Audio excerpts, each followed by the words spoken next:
Mūsų šio vakaro tema – tai gyvenant anapus 2000-ųjų. Kaip išgyventi sunkumus, laukiančius mūsų ateityje. Šį vakarą mes išvyksime į kelionę, nuostabią kelionę anapus žvaigždžių, kelionę į kosminę erdvę. Tai vyko per 500-asias naujojo pasaulio atradimo metines. 1992 metais Amerika šventė savo 500 metų jubiliejų. Tačiau tuo pačiu metu kita atradimo kelionė ką tik prasidėjo. Šį atradimo kelionė tai kelionė prasidėjusi, kai du radioteleskopai buvo įjungti skirtingose pasaulio vietose. 92 metais spalio 12 dieną Puerto Rike buvo įjungtas radioteleskopas 1000 pėdų arba 305 metrų skersmens. Jis pradėjo siųsti savo signalus į kosminę erdvę. Tuo pačiu metu Mejavo dykumoje buvo įjungtas antrasis teleskopas. Šis teleskopas, kaip ir pirmasis Goldstone stebėjimo stotyje, buvo 305 metrų skersmens. Šiuos du teleskopus, siunčiančius signalus į kosminę erdvę, projektavo ir finansavo NASA, Jungtinių valstijų aeronautikos centras. Tai daugiamilijoninis projektas, skirtas pasiųsti signalus į kosminę erdvę, bandant atrasti, ar yra kažkas ten toli, ar yra kažkas ten anapus žvaigždžių, ar yra kažkas ten, turintis vilties žinią Žemės planetai, ar ten kažkur yra protaujanti gyvybė. Šie du radio signalai buvo siunčiami labai žemų dažnių. Tai buvo mikrobanginiai signalai, siunčiami iš šių dviejų milžiniškų teleskopų su konkrečiu tikslu pritraukti kažkieno dėmesį iš kosminės erdvės. Ar yra kokia nors vilties žinia iš anapus žvaigždžių? Ar ten kažkur yra kokia nors protaujanti gyvybė? Išvykime į kelionę šį vakarą, kelionę į kosminę erdvę. Pabandykime paieškoti. Ar iš tiesų mes galime ten surasti kažkokių protaujančios gyvybės požymių? Ar kitos planetos yra apgyvendintos? Ar juose egzistuoja gyvybė? Ar yra kažkokie gyvybės pėdsakai kitose planetose? 3 Amerikos astronautai, Buzz Aldrin, Neil Armstrong ir Michael Collin, įsilaipino Mėnulyje Liepos 21 dieną 69 metais. Jie paliko savo pėdsakus Mėnulyje. Tačiau šį vakarą mes aplenksime mūsų artimiausią kaimyną, nutolusią 240 000 mylių arba virš 300 000 kilometrų. Mes pakilsime napus Mėnulio šį vakarą. Savo kelionėje mes pralenksime netgi Marsą. Ar jums teko girdėti paskutinės žinias apie nepaprastus atradimus, įvykusius pakeliui į raudonąją planetą visai neseniai? Jeigu jums teko žiūrėti CNN čia Jungtinėse valstijose arba aplink pasaulyje, ar skaityti Time ar Newsweek žurnalus, jūs tikrai pastebėjote, kad mokslininkai diskutuoja apie gyvybės galimybę Marse. Šiuolaikiniai atradimai išryškino tikimybę, kad galėjo egzistuoti protaujanti gyvybė ten vienu metu. Tai teigia bent jau viena mokslininkų grupė. Kita mokslininkų grupė prieštarauja, sakydama, kad nėra jokių gyvybės požymių Marse. Mėgintuvas. Tai yra kosminis aparatas, atitrūkęs nuo savo neštuvo, nusileido ant Marso ir šiam mėgintuvui pavyko atgabenti į Žemę keletą Marso mėginių, kuriuos mokslininkai ėmė tyrinėti. Jie taip pat turi keletą Marso meteoro mėginių, kurių vieną mes galime matyti mūsų ekrane – Marso meteoras. Ir mokslininkai tyrinėdami būtent šio meteoro sandarą pastebėjo kažką, kas, kaip jie mano, galėtų būti gyvybės požymiai Marse. Jie pastebėjo šias anglies molekulės ir bandė suprasti, ar tai yra gyvybės požymiai, Ar tik tai pirminės gyvybės formos? Mokslininkai taip pat apžiūrėjo suakmenėjusias mikroliekanas. Nuotraukos centre jūs galite pastebėti į kirminą panašią sandarą. Mokslininkai apžiūrėjo ją ir bandė suprasti, ar tai galėtų būti gyvybė. Vieni mokslininkai spėliojo sakydami taip, tai atrodo kaip gyvybės forma. Kita mokslininkų grupė teigia ne, tai negali būti gyvybės forma. Ar mes palikti sumaištyje? Ar yra kokia nors gyvybė išskyrus Žemės planetą? Ar yra kažkokia protaujanti gyvybė? Ar mes turime likti įvairių prieštaringų mokslinių teorijų sumaištyje? Gal yra kažkokių konkretesnių požymių nei požymiai Marse? Pakeliaukime anapus Mėnulio, anapus Marso. Pakeliaukime šį vakarą anapus Saulės. 93 milijonus mylių arba 150 milijonų kilometrų tolyn. Pakeliaukime po kosminę erdvę. Po pačias tolimiausias visatos dalis. Pralenkime šį vakarą mūsų artimiausią žvaigždę. Ar jūs žinote, kad mūsų artimiausia žvaigždė vadinama Alpha Centauri? Ši žvaigždė nutolusi 26,5 bilijono mylių arba 41 bilijoną kilometrų nuo Žemės. Tai, brangieji, yra artimiausia žvaigždė. Ir mes esame labai arti namų. Mes nutolę 41 milijoną kilometrų nuo Žemės ir vis dar arčiausiai namų. Man įdomu, kas sukūrė šias žvaigždes? Man įdomu, kas suformavo ir nulipdė šias žvaigždes? Man įdomu, ar galėtų būti, kad mokslininkai ieškodami kažkokių gyvybės formų Marse ir kitose planetose nepastebėjo, kad čia aplink mus yra pilna gyvybės požymių, kurių mes nepastebėjome mūsų pasaulietiškoje mokslo visuomenėje. Jobo knygoje 22 skyriuje rašoma, argi Dievas negyvena dangaus aukštybėse? Pažvelk į aukščiausias žvaigždes. Kokios jos didingos. Iš tiesų, pranašas buvo teisus. Senovės Biblijos regėtojas sakydamas, kad žvaigždės yra aukštai. 41 bilijonas kilometrų, tai gana aukštai, ponios ir ponai. Ką jūs manote? Iš tiesų, mokslininkai stebėjo dangų. Ir žinote, ankstyvieji mokslininkai teigia, kad pažiūrėję į dangų mes galime skaičiuoti ir netgi suskaičiuoti visas žvaigždes. Jeigu jūs skaitėte mokslo vadovėlius parašytus prieš keletą amžių, ten radote tokį teiginį. Pažvelkite į dangų ir ten rasite 5119 žvaigždžių. Jeigu jūs abejojate tais ankstyvaisiais mokslininkais, jeigu nelytų Floridoje šį vakarą, žinote, kai Lonnie Milošenko pasveikino jūs visame pasaulyje iš Saulėtos valstijos, kai kurie iš mūsų čia salėje nesusilaikėme iš juoko, kadangi pas mus dabar didžiulė liūtis Floridoje visą praeitą savaitę, bet tikiu, kad greit nušvis saulė. Bet jei pas jūs nėra apsiniaukę, jūs galite išeiti šį vakarą po paskaitos, pažvelgti į žvaigždes.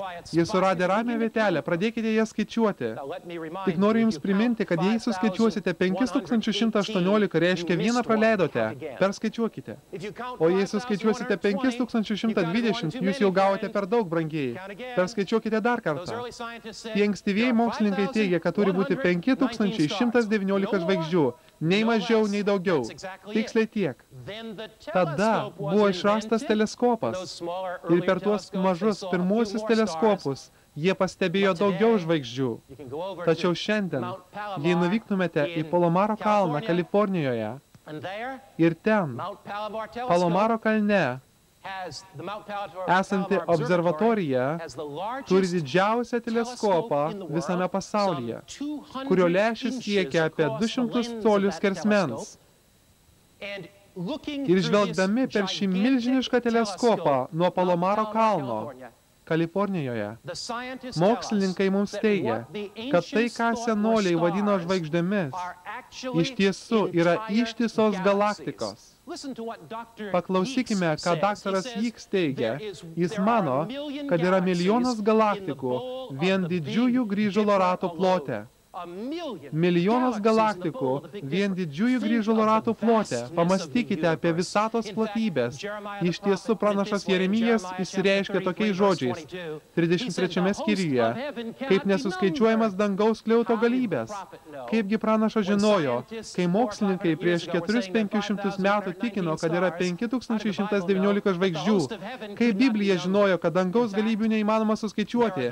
Tiesą sakant, yra mokslininkų šiandien manančių, kad yra 200 milijardų žvaigždžių. Visatos platybė, visatos neaprėpiamumas. Tik tai įsivaizduokite, galaktikos, planetos, žvaigždės, keliaujančios erdvėje, kai kurios jų kaip žemės skriejančios 66 000 mylių arba 100 000 km per valandą greičiu, pralenkdamos vieną kitą.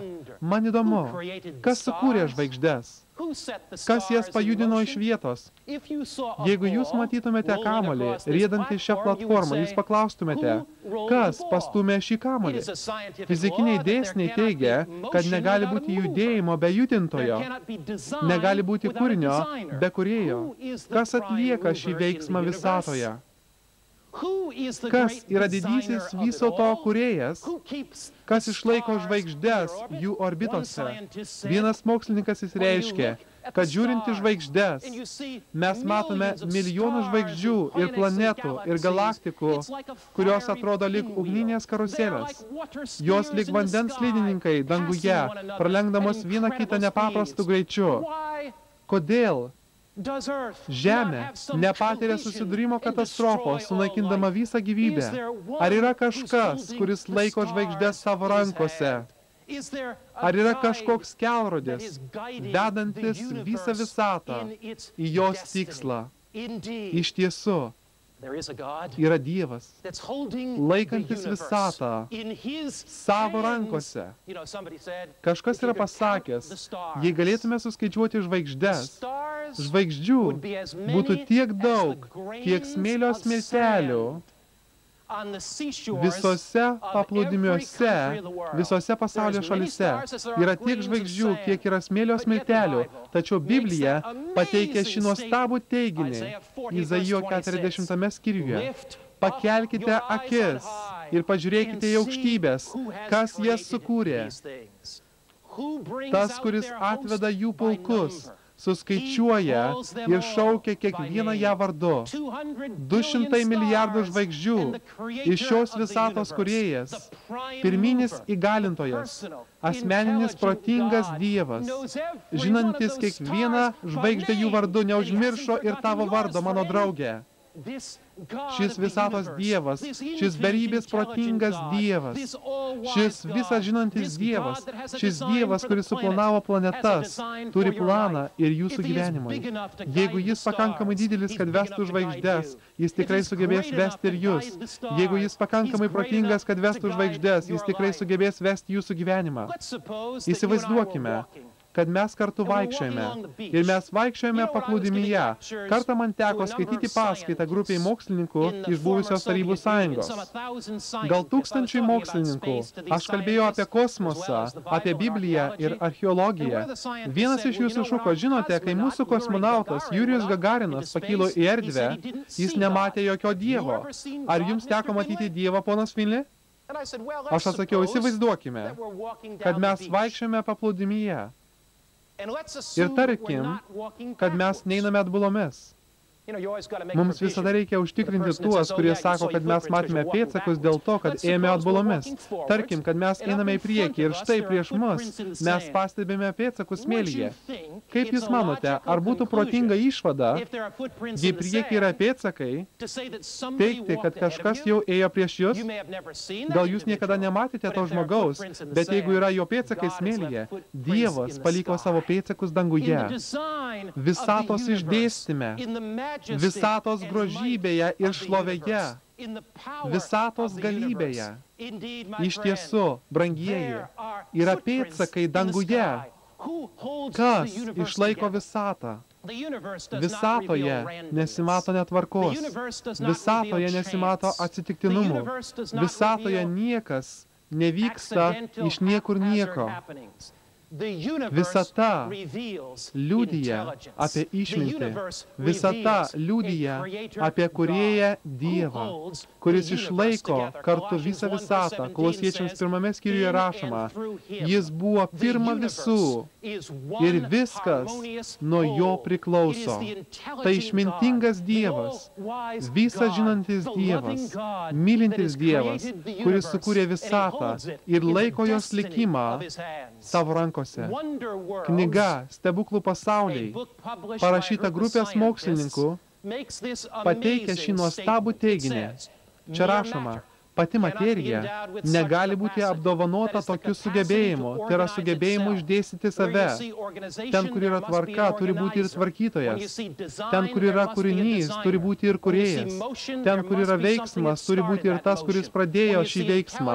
Ten, kur matoma protinga kūryba, turi būti ir protingas kūrėjas. Taigi šie mokslininkai priėjo išvados. Pati materija negali būti apdovanota tokiu sugebėjimu. Visata nėra atsitiktinis netvarkingas dangaus kūnų judėjimas, bet tvarkos ar sistemos. Ši mokslininkų grupė teigia, tai yra visagalio darbas. Tai yra visagalio, tai yra visažinio Dievo darbas. Tarkim, aš einu gatve ir jūs sutikę mane klausite, ponas Filni, kelinta dabar valanda? Aš pažiūrėjau savo laikrodį ir sakau, taip, dabar keletas minučių po 8:12 po pietų, čia Floridoje. O jūs klausite, jūs turite labai gražų laikrodį, kur jūs jį gavote? Aš atsakau, leiskite man papasakoti. Aš ėjau gatve, ką tik po savo paskaitos, iš peržengiant 2000 ciklo ir buvau truputėlį pavargęs, aš žiovoju. Ir staiga įvyko sprogimas laikrodžių gamykloje. Ir šio sprogimo metu atskriejo visos spiralės ir ratukai tiesiog tiksliai. Ir tada sprogo klijų butelis. Ir klijai tiesiog atskriejo nusileisdami ant mano laikrodžio paviršiaus. Ir tuo pat metu atskriejo visi valandų skaičiai. 1, 2, 3, 4, 5 nutupė tikslioje vietoje. Ir tada, stebuklingai, man ką tik pakėlus savo ranką, apyrankė nuo karščio ir elektros išlydžio prilipo prie laikrodžio rėmų. Ir tiesiog nukrito ant mano rankos ir tokiu būdu aš gavau šį laikrodį ir dabar yra tiek valandų. Jūs paklausite. Iš kokios institucijos jūs pabėgote? Jūs paklausite, iš kokios valstijos jūs atvykote? Jūs paklausite, kokioje šalyje jūs gimėte? Ar jūs laikote mus kvailiais? Tačiau visata yra daug sudėtingesnė nei laikrodis ant mano rankos, draugai. Visata yra daug detalesnė. Ir visata liudija jums ir man, kad danguje yra Dievas, visažinis Dievas, visagalis kūrėjas. Žinote, kai Napoleonas buvo Prancūzijos vadovas ir generolas, 18 amžiaus pabaigoje, 19 amžiaus pradžioje, vieną naktį Napoleonas plaukė laivu Viduržemio jūrą. Jam bekeliaujant, jo skeptiškai nusiteikę kariai ginčijosi sakydami, Dievas neegzistuoja, nėra jokių Dievo egzistavimo požymių. Ir Napoleonas, vaikščiodamas laivo denyje, paprasčiausiai pažvelgė į žvaigždes ir tarė, tačiau, ponai, aš turiu jums vieną klausimą. Kas sukūrė žvaigždes? Ir Napoleonas nuėjo miegoti, palikdamas juos spoksančius į dangų. Taip, ponai ir ponios, dangus liudija jums ir man, kad yra visagalis Dievas. Dangus liudija jums ir man, kad už viso to yra Dievas laikantis šį pasaulį savo rankose. Iš tiesų, psalmių knygoje parašyta, dangus skelbia Dievo šlovę, dangaus skliautas garsina jo rankų darbą. Apie tai diena pasakoja dienai ir naktis duoda žinią nakčiai. Be jokio kalbesio ir be jokių žodžių negirdėti jų balso. Jūs galite ištverti sunkumus ateityje. Jūs galite atlaikyti savo gyvenimo krizes, kai jūsų gyvenimą sugriauna skyrybos, kai jūsų gyvenimą sugriaužia vėžys, kai jūs sukausto didžiulis skurdas, kai jūs gyvenate šaltame miesto butelyje. Jūs galite įveikti visus sunkumus ateityje, nes jūs žinote, kad iš anapus žvaigždžių Jūs žinote, kad iš anapus dangaus jūs galite pažvelgti savo sielvartę, savo ašarose ir žinoti, kad Dievas, kuris sutvėrė visatą, nori ištiesti ranką ir paliesti jūs, nes jūsų gyvenimas yra jo rankose. Nes šis Dievas, kuris vadina žvaigždės jų vardais, neužmiršo ir jūsų vardo. Nes šis Dievas, sukūręs visatą, savo nepriepiamą galę, turi galę pakeisti jūsų gyvenimą. Jobo 22 skyriuje, skaitykime kartu ekrane, paskaitykime. Susitaikyk su Dievu ir būk ramus. Ar jūs norite turėti ramybę? Ar jūs norite turėti tvirtą pasitikėjimą savo gyvenime? Aš nekalbu apie kažkokią netikrą, sentimentalę emocinę būseną, ką žmonės vadina religija. Raštas kviečia, susitaikyk su Dievu. Susitaikykite su Dievu, nepaprastu Dievu, galingu Dievu, gyvenimą keičiančiu Dievu, visatos Dievu, Dievu, kurio rankose laikosi visa visata. Gamta liudija ne tik tai, kad Dievas yra visagalis. Ji liudija ne tik tai apie jo begalinę išmintį. Ji liudija ne tik tai apie jo beribį kūrybiškumą. Gamta taip pat skelbia, kad Dievo darbai liudija apie jo begalinį rūpestį. Kai mes stebime gamtą, pavyzdžiui, Biblija sako pradžios 1 skyriuje, skaitykime kartu, pradžioje Dievas sukūrė dangų ir žemę. Žemė neatsirado iš nieko. Tai nebuvo kažkoks atsitiktinumo reiškinys. Visiškai ne. Pradžioje Dievas sukūrė dangų ir žemę. Kai jūs stebite gamtą, pastebėkite, pavyzdžiui, potvinius ir atoslūgius, kai jie pasirodo ir išnyksta mūsų Žemės planetoje. Kai mes stebime Žemę, ji mums liudija taip pat apie Dievo rūpestį ir Dievo globą. Ji liudija apie Dievo meilę. Iš tiesų, Biblija sako, kad Dievas pakabino Žemę ant nieko. Jis yra kūrėjas. Jis pakabino Žemę ant nieko. Pažiūrėkime, kaip Dievas valdo potvinius ir atoslūgius. Ar jie vyksta be jokios tvarkos?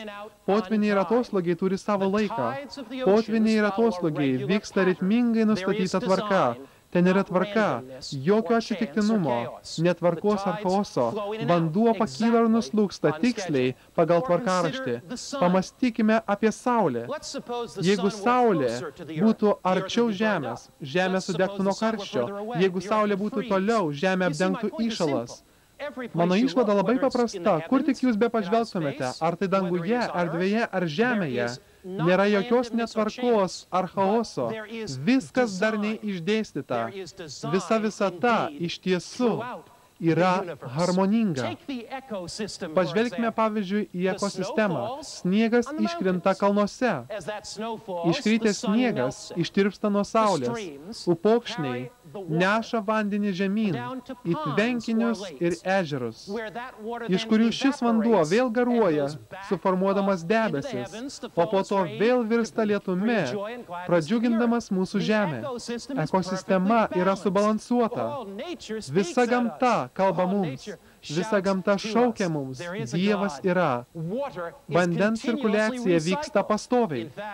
Iš tiesų, galbūt jūs žinote, o gal ne, kad kai sniegas tirpsta ir vanduo teka žemyn nuo kalnų, nuostabiais, čiurlenančiais upeliais, patekdamas į tyrus ežerus, ir kai jūs atsukate savo kraną gauti šio vandens iš vandentekio per vamzdyną jūsų namus, vanduo, kurį jūs geriate, tie vandens lašeliai buvo perdirbti ir yra senesni net už Egipto piramidės.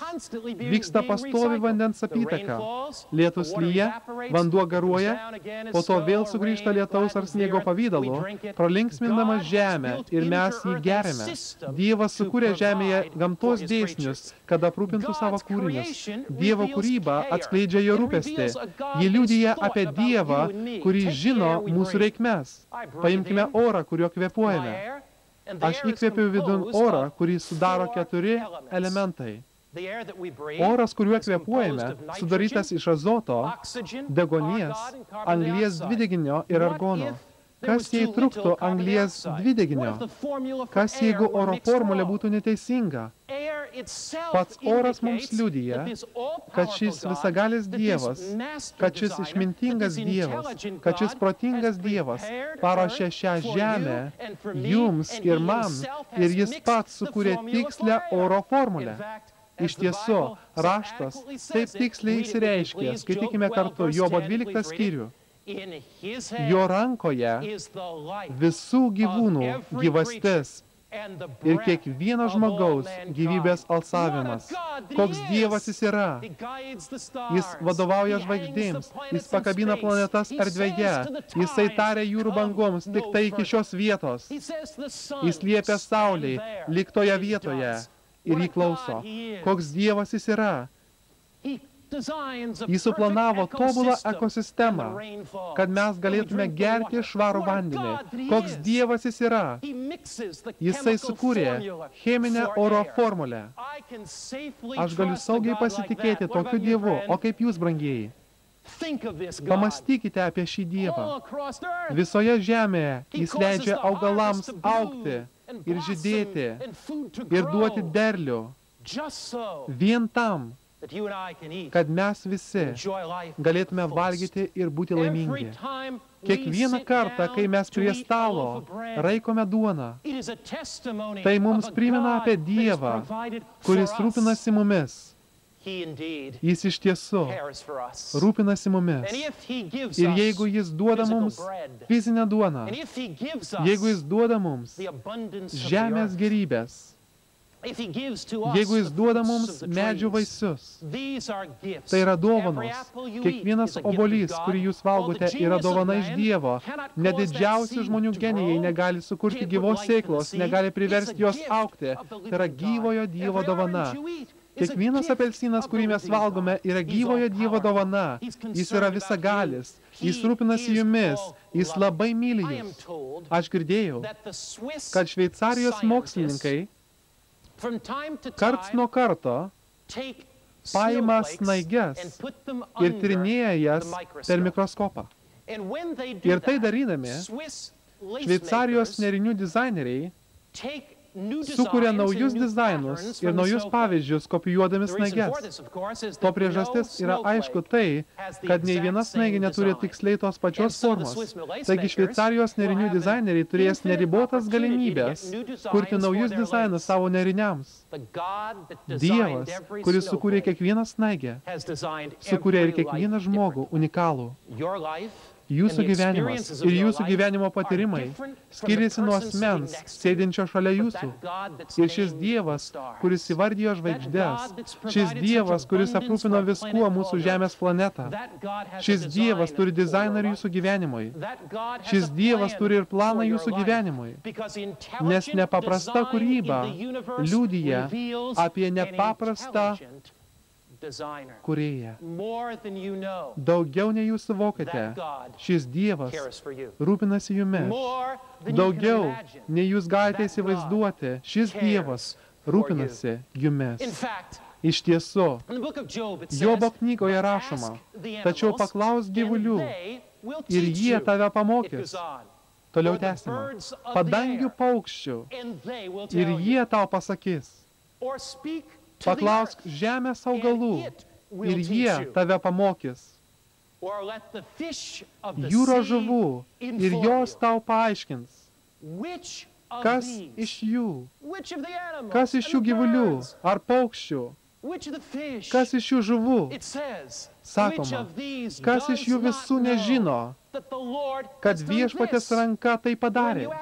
Kai mes iš tiesų matome, kaip Dievas sukūrė, kai kuriuos gyvūnus negalime nesistebėti, kai kurios žuvis, gimusius vienoje vietoje, keliauja vandenynu 1000 mylių. Jos keliauja 14, 15, 16 tūkstančių kilometrų. Ir jos gyvena 100 mylių kilometrų nuo savo gimtosios vietos.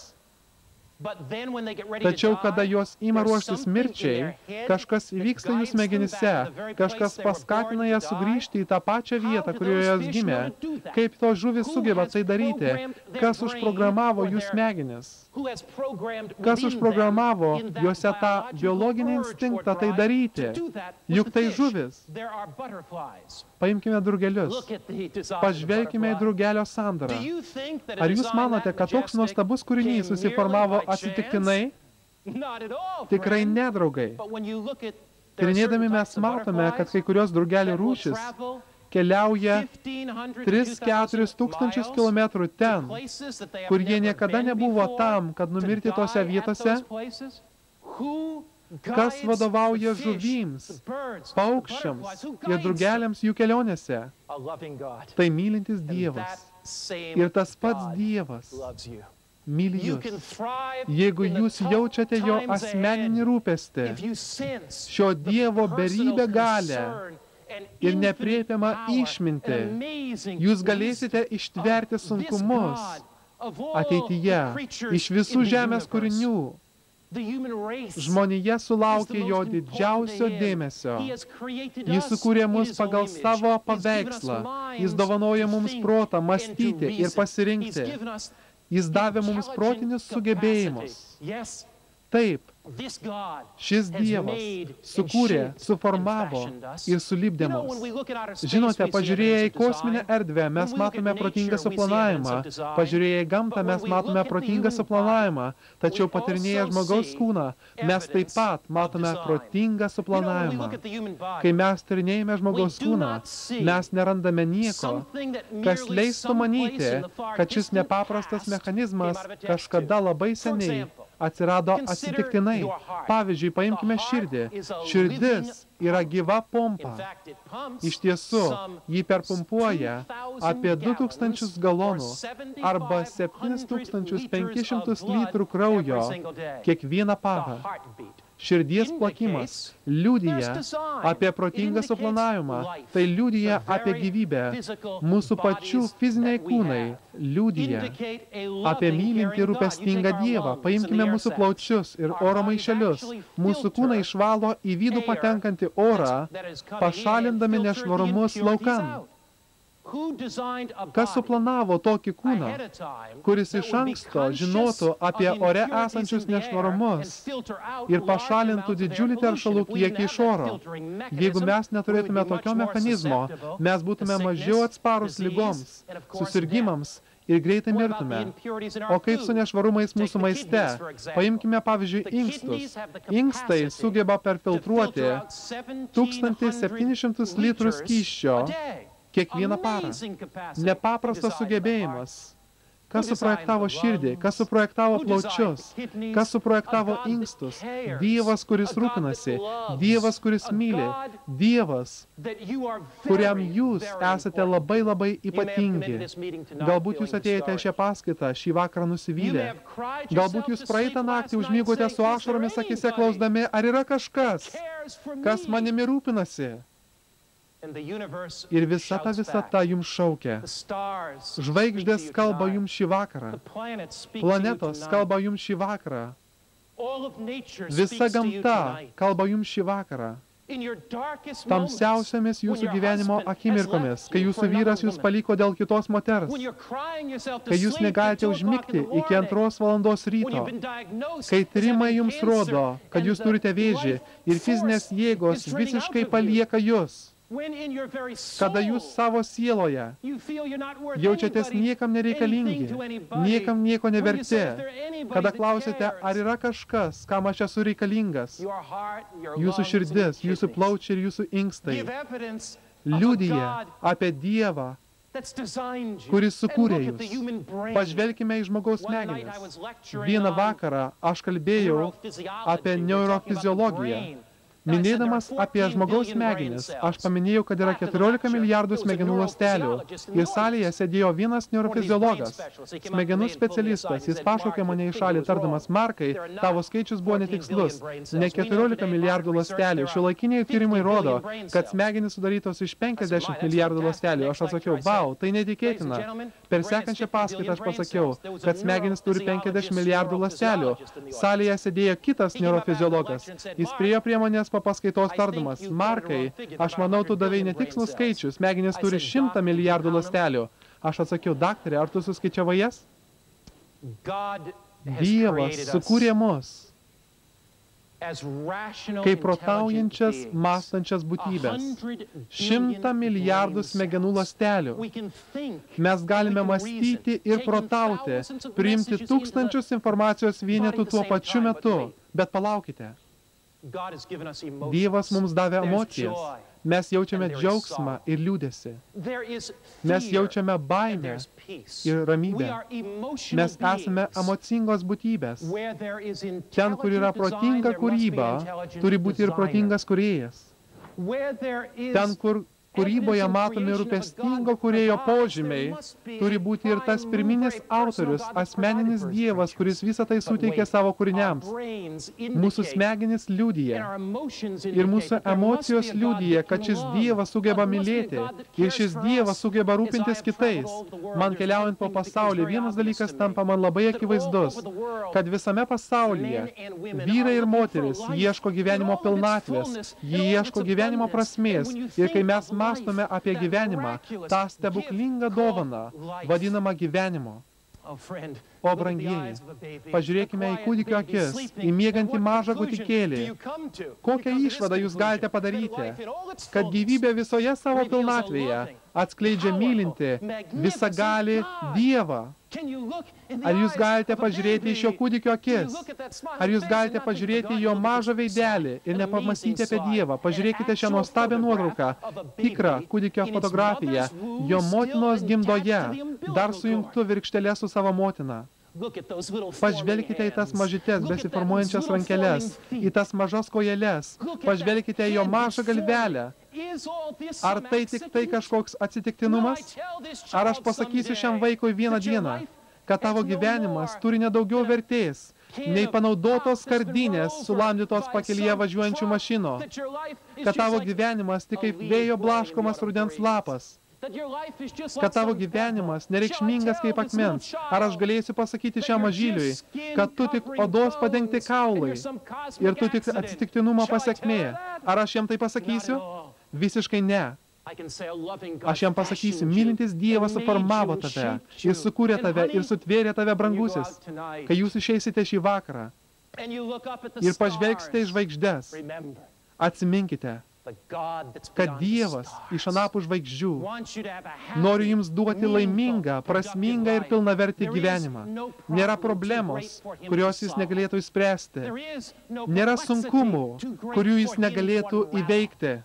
Nėra kliūties jūsų gyvenime, kurios visatos Dievas, galingas, šlovingas, protingas ir mylintis Dievas negalėtų pašalinti. Giliai kiekvieno žmogaus širdyje yra troškimas kažką šlovinti. Kiekvienoje pasaulio kultūroje randamas troškimas kažką garbinti, troškimas būti darnoje su Dievu.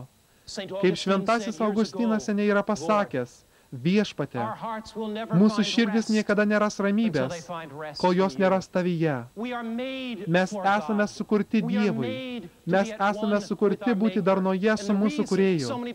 Štai kodėl tiek žmonių skendi depresijose. Štai kodėl tiek žmonių jaučia nerimą savyje. Štai kodėl tiek žmonių bando pinigus, bando materializmą. Mes gyvename nuodėmės pavergtoje, malonumų beieškančioje, morališkai iškrypusioje, sumaterialėjusioje, lytiškai ištvirkusioje visuomenėje. Vyrai ir moteris laksto iš vienos vietos į kitą, bandydami surasti savo problemų sprendimus. Tačiau gera žinia yra tai, kad mylintis Dievas rūpinasi ir jis sako 1 Petro laiške 5 skyriuje, perskaitykime kartu: paveskite jam visus savo rūpesčius, nes jis jumis rūpinasi. Jis daro ką? Jis daro ką? Jis jumis rūpinasi. Jūsų liūdesyje Jis rūpinasi. Jūsų nusivylime Jis rūpinasi. Jūsų sielvarte Jis rūpinasi. Iš anapus žvaigždžių Dievas rūpinasi jumis. Iš anapus žvaigždžių Dievas domisi jumis. Iš anapus žvaigždžių kas jaudina jūs, jaudina ir jį. Jūsų gyvybė yra jo rankose. Jūs galite klestėti net sielvarto metu, jeigu patikėsite save jam. Jūs galite klestėti net sunkumo metu, jeigu atsiliepsite jam sakydami, viešpatie, aš esu tavo. Paimk mano liūdesį, paimk mano nerimą, paimk mano nusivylimą. Raštas taip pat sako, kaip didingos Dieve yra man tavo mintis ir kokia begalinė yra jų daugybė. Kažkas prisimena apie jūs šį vakarą. Kažkas rūpinasi jumis šį vakarą. Kažkas myli jūs šį vakarą. Visatos širdyje, visatos kosminėme kontrolės centre, ten, viso ko centre, yra visagalis, išmintingas, mylintis Dievas, rūpinantis jumis šį vakarą. Jūs esate jo širdyje šį vakarą. Raštas sako, Psalmių 139 skyriuje, 18 skirsnelyje, jei aš imčiau jas suskaityti, tai jų būtų daugiau, tai yra Dievo minčių, nei smėlio grūdelių, o kad bebūčiau su tavimi atsibūdęs. Ne tik tai yra tiek žvaigždžių danguje, kiek smėlio smiltelių jūros pakrantėje, bet svarbiausia, Dievo mintis sukasi apie jūs. Dievas masto apie jūs. Žvelgdami pro sudužusius jūsų gyvenimo langus, žvelgdami pro liūdesį ir nusivylimą jūsų gyvenime, žinokite, kad Dievas nori padėti jums. Dievas rūpinasi jumis. Kada mes tyrinėjame Jėzaus Kristaus gyvenimą, mes matome iš tiesų rūpestį, meilę, kurios Dievas parodė iš tiesų, per savo sūnų. Matote, jūs galite pakelti visus sunkumus, jeigu esate susipažinę su Dievu. Jūs galite pakelti visus sunkumus, jeigu jaučiate jo asmeninį rūpestį. Jūs galite pakelti visus sunkumus, jeigu pavedate jam savo gyvenimą. Ir jūs galite pakelti visus sunkumus, jeigu iš tiesų jūs randate Dievo meilę jo žodyje. Randate Dievo rūpestį jo žodyje. Pažvelkime minutėlį į Jėzaus gyvenimą. Didžiausias Dievo meilės pasireiškimas buvo iš tiesų Jėzaus gyvenime. Jėzus atėjo į žemę.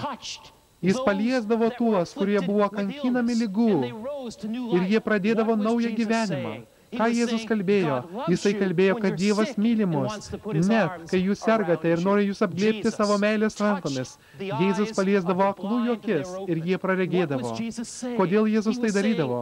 Jis tai darydavo todėl, kad jis nori, kad mes matytume jo kūrybos stebuklus ir patirtume jo meilę mūsų pačių asmeninėme gyvenime.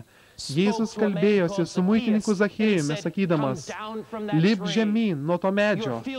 Tavo gyvenimas pilnas kaltės ir baimės, bet šiandien aš būsiu tavo namuose, tavo gyvenimas bus atnaujintas.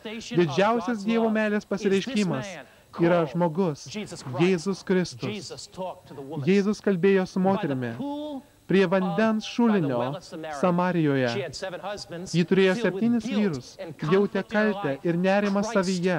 Kristus pagelbėjo jai ir ji patyrė naują gyvenimą, laisvę nuo kaltės ir ramybę per šį Jėzų. Taip, žvaigždės mums liudija apie dizainą, žvaigždės atskleidžia mums jo meilę.